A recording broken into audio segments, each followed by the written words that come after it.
Doctor ইউনূসের সফরকে ঘিরে যুক্তরাজ্য প্রবাসী বাংলাদেশিদের মধ্যে রয়েছে উৎসাহ উদ্দীপনা। লন্ডন থেকে আরও জানাতে আমাদের সঙ্গে যুক্ত হচ্ছেন সহকর্মী খালেদ মাসুদ রনি। প্রধান উপদেষ্টা ডক্টর ইউনূসের যুক্তরাজ্য সফর এবং বিএনপির ভারপ্রাপ্ত চেয়ারম্যানের সঙ্গে অর্থাৎ তারেক রহমানের সঙ্গে তার বৈঠক হবার যে কথা রয়েছে সেটি নিয়ে প্রবাসীদের মধ্যে কেমন আগ্রহ দেখছেন, তারা কি বলছে?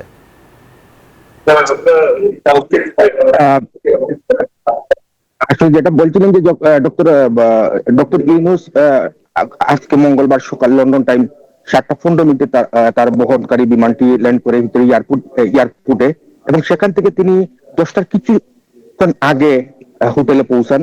এবং যে হোটেলে তিনি 5 তারকা হোটেলে রয়েছেন সেই হোটেলে রাজকীয় অতিথিরা এখানে থাকেন এবং আসেন। ডক্টর ইউনূস আসার 2 ঘন্টা তিনি বিশ্রাম নেন, এরপরেই তিনি ধারাবাহিক বৈঠক করেন। এয়ারবাসের ম্যানেজিং ডিরেক্টরের সাথে প্রথম বৈঠক অনুষ্ঠিত হয়।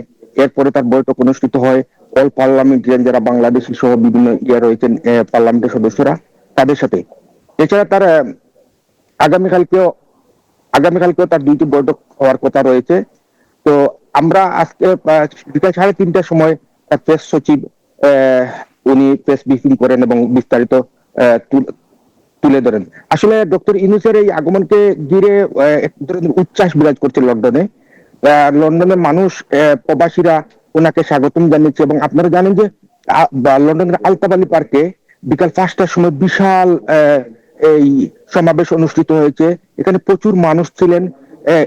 5 আগস্টে মানুষ যেভাবে আলতাবালি পার্কে এসেছিলেন ঠিক তেমনি আজকে এখানে এসেছেন এবং ডক্টর ইউনূসের প্রতি তারা পূর্ণ সমর্থন ব্যক্ত করেছেন, সব ধরনের সহযোগিতা এবং ফ্যাসিবাদদের বিরুদ্ধে তারা কঠোর বক্তব্য রেখেছেন এবং সব ধরনের প্রোপাগান্ডা থেকে বিরত থাকার জন্য আহ্বান জানিয়েছেন। এই ছিল আমার কাছে। এবং এছাড়াও আরেকটি বৈঠক রয়েছে সন্ধ্যা 7টার সময় যুক্তরাজ্য বিএনপির আয়োজনে। কারণ তারেক রহমানের সাথে আপনারা জানেন যে 13 তারিখ 9টার সময় একটা বৈঠক রয়েছে। সেই বৈঠককে কিভাবে সফল করা যায় বিএনপির পক্ষ থেকে একটি বৈঠক চলছে। জি রনি, আপনাকে ধন্যবাদ। বান্ডেল থাকলে প্রতি সেনমানিতে টাকা বাঁচবে।